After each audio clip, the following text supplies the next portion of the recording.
Góðan daginn og verið velkomin. Welcome to another episode of Icelandic for Foreigners. Today we're going to be talking more about pronunciation, specifically of these four letters you see on the screen: die, eð, and ye. Let's go ahead and get started. So the first letter we're going to be talking about is the letter die. Now those letters in the bracket that you see underneath it, that's the International Phonetic Alphabet, and I've mentioned this in an earlier video. If you don't know what that means, then I really wouldn't worry too much about it, but for some people it's helpful to know what sounds are being produced. Alright, so let's go ahead and look at this first letter. What to know about the letter D, or the letter die. So first of all, at the beginning of words, it sounds like the English D. The difference is basically negligible. So here are three words where you can hear it. Dalur, dalur, which is the word for valley. Dreyma, dreyma, which means to dream, and Daniel, Daniel, which is of course a name. This can also occur in the middle of a word when you have a word that's made up of two words put together. And I know that right now it's hard to tell when that happens, but it's worth noting for later. So this word, aðdáun, that is two words put together, and that's why the D makes the hard D sound, just like it does in English. All right, the next thing to know about D is sometimes it actually sounds more like a T, and particularly when it comes after an L, an M, or an N. So I have some words here where you can see that happen. The first one is pronounced talti, talti. Now there's a big temptation for Americans or people that speak English to say taldi, taldi, but that's not right. It needs to be talti, talti, with the hard D sound. The next one, daimti, daimti, not daimdi, daimti. And the last one, santur, santur. All right, I have a couple words here that we can look at that where you can hear the sound in it. Okay, so I'm just going to read them through real quick. Anti, samtir, heldur, fiðrildi, vansæld, grandi, tamti, endaði.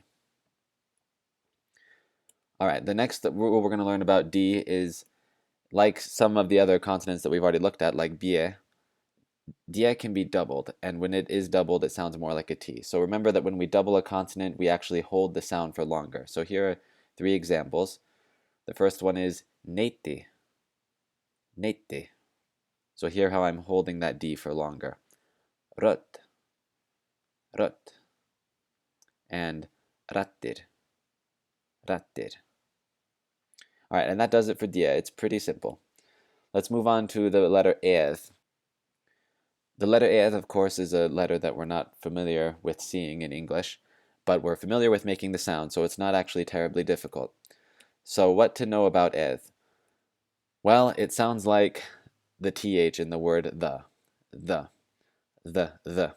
It's worth noting that in English we have two TH sounds. We have the and th, but this one is the first one, the, like in the.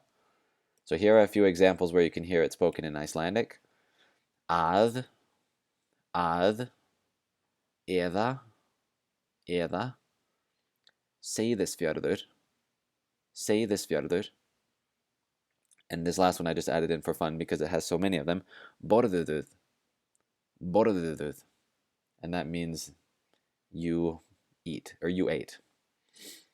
All right, there's only one other thing to know about the letter eð. It's pretty simple. It can never occur at the beginning of a word. So that's the basic rule of thumb. All right, this next letter is the letter e.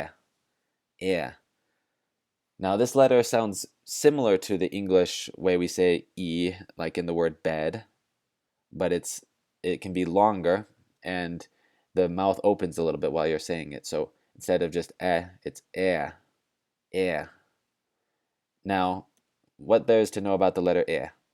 First of all, like all vowels in Icelandic, it can be long or short. So I have two examples here, one long and one short. So the long one is stela, stela. And the short one is festi, festi. That short one sounds very, very similar to the English in bed, festi. All right, the next thing to know about the letter e is sometimes you'll see it in the combination EI or EY. And when you see that, it makes a new sound. It sounds like A. So here are two examples, one with a long one and one with a short one. Steipa, steipa. Reisti, reisti. So EI or EY makes the A sound. That might be slightly counterintuitive for those of you that speak any German where it makes the I sound, but there's Icelandic for you. Okay, the next thing to know about the letter E is the combination ENG, which you'll see sometimes in Icelandic. And when you see that, E is pronounced A, that sound that we were listening to earlier. So here are two examples. Drengur, drengur, and lenkja, lenkja. So in those words, rather than pronouncing it drengur, we're saying drengur with an A sound.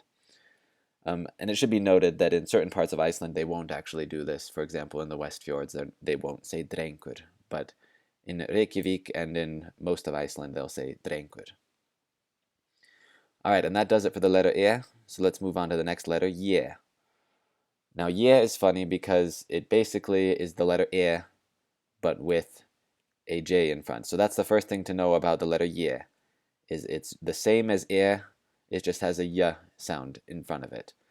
So if you're having a hard time imagining what that's going to sound like, just picture the word as if it didn't have the little accent over it and then add a J.